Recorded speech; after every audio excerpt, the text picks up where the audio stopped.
দেখো বলে দিয়েছে difference between the simple interest and compound interest for 3 year 10% per annum, আর প্রিন্সিপাল হলো আমাদের ₹5,000। তো প্রথমে এসআই বের করে নিই। এসআই কত? 5,000 টাকা 10%, 500 টাকা। তাহলে ফার্স্ট ইয়ার আমি পাবো কত? 500। সেকেন্ড ইয়ারে আমি কত পাবো? 500। আর থার্ড ইয়ারেও আমি কত পাবো? 500। সিম্পল ইন্টারেস্ট আমাদের হয়ে গেল 5,000 টাকা 10%। 5,000 টাকা 10% কি করে বের করলাম? 5,000 টাকা ইকুয়াল টু যদি 100% ধরি, তাহলে একটা শূন্য বোথ সাইড দিয়ে কেটে দিলে 5,000 টাকা 10% কত হচ্ছে আমাদের? 500।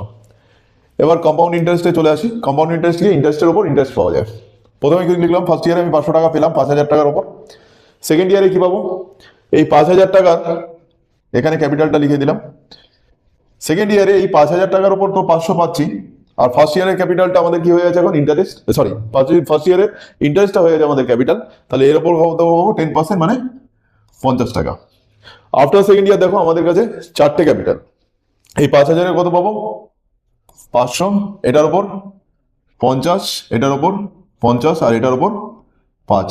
তাহলে আমাদের চাইছে ডিফারেন্স। এখানে যোগ করার দরকার নেই, জাস্ট এই তিনটে 500 এই তিনটে 500 কেটে দিলাম। তাহলে সিম্পল আর কম্পাউন্ডের ডিফারেন্স কত? এই টাকাটা মানে 155 রুপিস। ওকে।